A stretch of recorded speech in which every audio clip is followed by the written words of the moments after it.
Screen पर दिखाई दे रही इस महिला का नाम अस्मिता कुमारी है। बिहार के सुपौल जिले में उनकी तैनाती मोटर व्हीकल इंस्पेक्टर के पद पर थी। सरकारी नौकरी, अच्छा पद, सम्मानित जीवन और एक सुखी परिवार बाहरी दुनिया से देखने पर उनकी जिंदगी बिल्कुल सामान्य और सफल दिखाई देती थी। अस्मिता शुरू से ही पढ़ाई में बेहद होशियार थीं। उनकी पहली नौकरी बिजली विभाग में इंजीनियर के पद पर लगी थी, लेकिन वे उस नौकरी से संतुष्ट नहीं थीं। उन्होंने अपने पति से कहा कि वह इससे बेहतर पद हासिल करना चाहती हैं। इसके बाद उन्होंने पूरी मेहनत के साथ दोबारा तैयारी शुरू कर दी। उस समय उनकी एक छोटी बच्ची भी थी। नौकरी, परिवार और बच्ची की जिम्मेदारियों के बीच उन्होंने पढ़ाई जारी रखी। आखिरकार उनकी मेहनत रंग लाई और उनका चयन मोटर व्हीकल इंस्पेक्टर के पद पर हो गया। जिंदगी अब पहले से बेहतर चल रही थी, लेकिन इसी दौरान उनके मन में एक ऐसा विचार आया जिसने कई लोगों की जिंदगी हमेशा के लिए बदल दी। कहा जाता है कि अस्मिता ने एक हत्या की साजिश रची। इस साजिश को अंजाम देने से पहले उन्होंने वैसी ही तैयारी की जैसी कभी सरकारी नौकरी हासिल करने के लिए की थी। उन्होंने अपराध से जुड़ी फिल्में देखीं, क्राइम सीरियल देखे, कहानियां और उपन्यास पढ़े। उनका उद्देश्य केवल एक था, ऐसी योजना बनाना जिससे हत्या भी हो जाए और वह हादसा या लूटपाट जैसी घटना दिखाई दे। लेकिन अपराध की दुनिया का एक सच यह भी है कि चाहे कितनी भी तैयारी क्यों न कर ली जाए, कोई भी अपराध पूरी तरह परफेक्ट नहीं होता। कहीं न कहीं कोई न कोई गलती जरूर रह जाती है। इस मामले में भी कुछ ऐसा ही हुआ। पुलिस को इस रहस्य तक पहुंचने में 34 दिन लग गए, लेकिन जब पूरे मामले का खुलासा हुआ तो लोग हैरान रह गए। सोशल मीडिया पर अस्मिता कुमारी की तस्वीरें तेजी से वायरल होने लगीं। लोग यह चर्चा कर रहे थे कि एक पढ़ी लिखी सरकारी अधिकारी महिला आखिर ऐसी साजिश का हिस्सा कैसे बन सकती है। आखिर हत्या क्यों कराई गई, कौन था निशाने पर, और पुलिस ने इस जटिल साजिश का पर्दाफाश कैसे किया। इन्हीं सवालों के जवाब तलाशने के लिए हमें 11 जून 2026 की रात में जाना होगा। मैं हूं दुर्गेश कुमार और आप देख रहे हैं सुनो एक कहानी। 11 जून 2026 रात लगभग 8:30 बजे अमृतसर से नरपतगंज जाने वाली जनसाधारण एक्सप्रेस अपने निर्धारित मार्ग पर बिहार से गुजर रही थी। ट्रेन खगड़िया जिले से आगे बढ़ रही थी। मानसी स्टेशन पीछे छूट चुका था और अगला बड़ा स्टेशन सहरसा था। इसी दौरान बदलाघाट स्टेशन से पहले अचानक ट्रेन की चेन खींच दी गई। रात के समय चलती ट्रेन का अचानक रुक जाना सामान्य बात नहीं थी। जैसे ही ट्रेन रुकी, रेलवे सुरक्षा बल और अन्य अधिकारी सतर्क हो गए। सभी के मन में एक ही सवाल था, आखिर ट्रेन को क्यों रोका गया। कुछ ही देर में पता चल गया कि चेन पुलिंग एक विशेष बोगी में हुई थी। अधिकारी जब उस कोच में पहुंचे और लाइटें जलाई गईं, तो वहां का दृश्य देखकर सभी सन्न रह गए। एक व्यक्ति बुरी तरह घायल अवस्था में पड़ा था। उसके शरीर से खून बह रहा था। वह दर्द से कराह रहा था और जिंदगी बचाने की कोशिश कर रहा था। यात्रियों से पूछताछ की गई तो उन्होंने बताया कि किसी अज्ञात व्यक्ति ने उस पर गोली चला दी थी। गोली मारने के बाद हमलावरों ने खुद ही चेन खींची और ट्रेन रुकते ही अंधेरे का फायदा उठाकर फरार हो गए। तुरंत वायरलेस संदेश प्रसारित किया गया। आसपास के थानों को सूचना दी गई और मौके पर पुलिस टीमों को भेजा गया। घायल व्यक्ति को तुरंत एम्बुलेंस से अस्पताल पहुंचाने की तैयारी शुरू हुई। इसी दौरान उसकी जेब और सामान की जांच की गई ताकि उसकी पहचान की जा सके। उसके पास मौजूद दस्तावेजों से पता चला कि उसका नाम देव कुमार गुंजन था। वह मूल रूप से झारखंड के गोड्डा जिले का रहने वाला था। वर्तमान में वह बिहार के जमुई जिले स्थित मलयपुर पावर ग्रिड स्टेशन में ग्रेड 1 टेक्नीशियन इंजीनियर के पद पर कार्यरत था। उस समय किसी को अंदाजा नहीं था कि यह मामला केवल एक गोलीबारी नहीं, बल्कि एक ऐसी साजिश का हिस्सा है जिसकी परतें खुलने में पुलिस को 1 महीने से ज्यादा समय लगने वाला था। देव कुमार गुंजन की हालत बेहद गंभीर थी। रेलवे अधिकारियों और पुलिस की मदद से उन्हें तत्काल खगड़िया सदर अस्पताल पहुंचाया गया। डॉक्टरों ने प्राथमिक उपचार किया, लेकिन जांच के बाद साफ हो गया कि मामला सामान्य नहीं है। गोली उनके सीने में लगी थी और उनकी स्थिति लगातार बिगड़ रही थी। डॉक्टरों ने उन्हें तुरंत किसी बड़े मेडिकल सेंटर में रेफर करने की सलाह दी। इसके बाद उन्हें बेगूसराय ले जाया गया, लेकिन वहां भी डॉक्टरों ने स्थिति को अत्यंत गंभीर बताते हुए बेहतर इलाज के लिए पटना भेजने का निर्णय लिया। अंततः उन्हें पटना के मेदांता अस्पताल में भर्ती कराया गया। डॉक्टरों की टीम ने तुरंत ऑपरेशन शुरू किया। काफी प्रयासों के बाद शरीर में फंसी गोली निकाल ली गई। ऑपरेशन तकनीकी रूप से सफल रहा, लेकिन देव कुमार गुंजन की हालत में अपेक्षित सुधार नहीं आया। 11 जून 2026 की रात उन्हें गोली लगी थी और अगले ही दिन 12 जून 2026 को इलाज के दौरान उनकी मृत्यु हो गई। एक जिंदा व्यक्ति अब हत्या के मामले में बदल चुका था। मौत की सूचना मिलते ही मानसी रेल थाना में मामला दर्ज किया गया। चूंकि घटना चलती ट्रेन में हुई थी और मामला बेहद संवेदनशील था, इसलिए जांच की जिम्मेदारी कटिहार रेल मंडल पुलिस को सौंप दी गई। अधिकारियों ने विशेष जांच दल यानी एसआईटी का गठन किया और स्पष्ट निर्देश दिया गया कि चाहे जितना समय लगे, इस हत्या का सच सामने आना चाहिए। जांच की शुरुआत उसी ट्रेन के यात्रियों से हुई। पुलिस ने एक एक यात्री से पूछताछ की, लेकिन सभी की कहानी लगभग एक जैसी थी। लोगों ने बताया कि वे अचानक गोली चलने की आवाज से चौंक गए थे। जब तक कोई कुछ समझ पाता, हमलावर चेन खींचकर ट्रेन रोक चुके थे और अंधेरे में गायब हो गए थे। शुरुआत में पुलिस को शक था कि शायद यह लूटपाट के दौरान हुई हत्या हो सकती है, लेकिन जब देव कुमार गुंजन का सामान जांचा गया तो तस्वीर कुछ और ही दिखाई दी। उनकी घड़ी सुरक्षित थी, मोबाइल फोन भी मौजूद था, पर्स भी उनके पास था, यहां तक कि पर्स में रखे पैसे भी गायब नहीं थे। अब सवाल और बड़ा हो गया था, अगर लूटपाट नहीं हुई थी तो फिर हत्या क्यों की गई? किसी अजनबी ने चलती ट्रेन में सिर्फ एक व्यक्ति को निशाना क्यों बनाया? यही सवाल पुलिस को लगातार परेशान कर रहा था। जांच के दौरान पुलिस ने परिवार से भी संपर्क किया। पता चला कि देव कुमार गुंजन की पत्नी अस्मिता कुमारी बिहार के सुपौल जिले में मोटर व्हीकल इंस्पेक्टर के पद पर तैनात थीं। जब उन्हें पति के साथ हुई घटना की जानकारी दी गई तो वह बुरी तरह टूट गईं। उन्होंने रोते हुए पुलिस से बातचीत की। पुलिस ने उन्हें सांत्वना दी और मामले से जुड़ी जानकारी जुटाने की कोशिश की। अस्मिता ने बताया कि उनकी लगभग 5 साल की एक बेटी भी है। उन्होंने भी प्रारंभिक तौर पर यही आशंका जताई कि शायद यह लूटपाट की कोई घटना रही होगी, लेकिन पुलिस अब इस निष्कर्ष पर पहुंच चुकी थी कि मामला साधारण नहीं है। इसके बाद जांच का सबसे महत्वपूर्ण चरण शुरू हुआ, मोबाइल फोन और कॉल रिकॉर्ड की जांच। पुलिस ने देव कुमार गुंजन के मोबाइल की कॉल डिटेल रिकॉर्ड यानी सीडीआर निकलवाई। यहीं से जांच ने नया मोड़ लिया। कॉल रिकॉर्ड में एक ऐसा नंबर मिला जिसने जांच अधिकारियों का ध्यान अपनी ओर खींच लिया। पिछले 1 साल के दौरान इस नंबर पर लगभग 186 बार बातचीत हुई थी। सबसे दिलचस्प बात यह थी कि हत्या वाले दिन भी उस नंबर से कई बार संपर्क हुआ था। सुबह कॉल, दिन में कॉल और शाम को भी बातचीत हुई थी। और एक बात और असामान्य थी, ज्यादातर बातचीत सामान्य फोन कॉल की बजाय व्हाट्सएप कॉल के माध्यम से की गई थी। पुलिस को यह बात अजीब लगी, क्योंकि लंबी यात्रा के दौरान ट्रेन में नेटवर्क की समस्या रहती है और लोग सामान्य कॉल करना ज्यादा पसंद करते हैं। फिर ऐसा क्या था कि बातचीत बार बार व्हाट्सएप पर ही हो रही थी?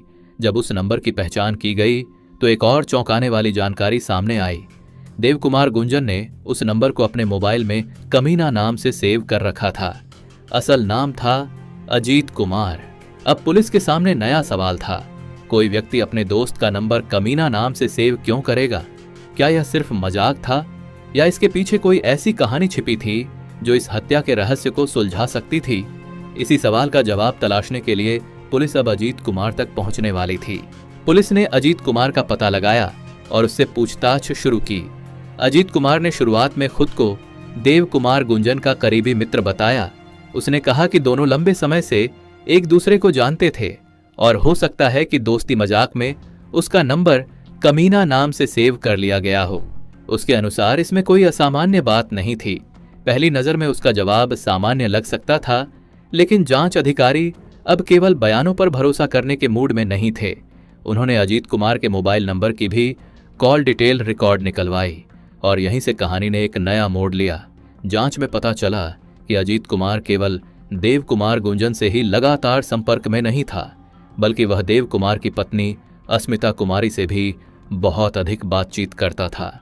दोनों के बीच फोन कॉल की संख्या असामान्य रूप से ज्यादा थी। पुलिस ने अब अस्मिता कुमारी के मोबाइल रिकॉर्ड की भी जांच शुरू कर दी। जब उनकी कॉल डिटेल्स और लोकेशन हिस्ट्री का विश्लेषण किया गया तो कई ऐसे तथ्य सामने आए जिन्होंने जांच टीम का ध्यान खींच लिया। कई मौकों पर अजीत कुमार और अस्मिता कुमारी की लोकेशन एक ही स्थान पर पाई गई। इतना ही नहीं, कई बार दोनों घंटों तक एक ही जगह मौजूद रहे थे। अब पुलिस के सामने एक नया सवाल था। जब पति किसी दूसरे जिले में नौकरी कर रहा था, तब उसकी पत्नी और उसका दोस्त बार बार एक साथ क्यों दिखाई दे रहे थे? क्या यह केवल दोस्ती थी या फिर इसके पीछे कोई और रिश्ता छिपा हुआ था? पुलिस ने दोनों से इस बारे में पूछताछ की, लेकिन दोनों ने सामान्य और संतुलित जवाब दिए। चूंकि देव कुमार गुंजन अब इस दुनिया में नहीं थे, इसलिए पुलिस के पास उनके दृष्टिकोण से सच्चाई जानने का कोई तरीका नहीं था। जांच जैसे जैसे आगे बढ़ रही थी, वैसे वैसे संदेह गहराता जा रहा था। लेकिन संदेह और सबूत में फर्क होता है। पुलिस को अब ऐसे ठोस प्रमाण चाहिए थे जो सीधे हत्या तक पहुंचा सकें।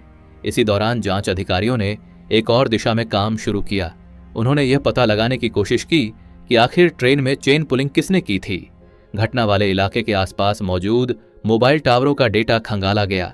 बदलाघाट स्टेशन और उसके आसपास के बीटीएस टावरों से उस समय सक्रिय रहे लाखों मोबाइल नंबरों की जानकारी जुटाई गई।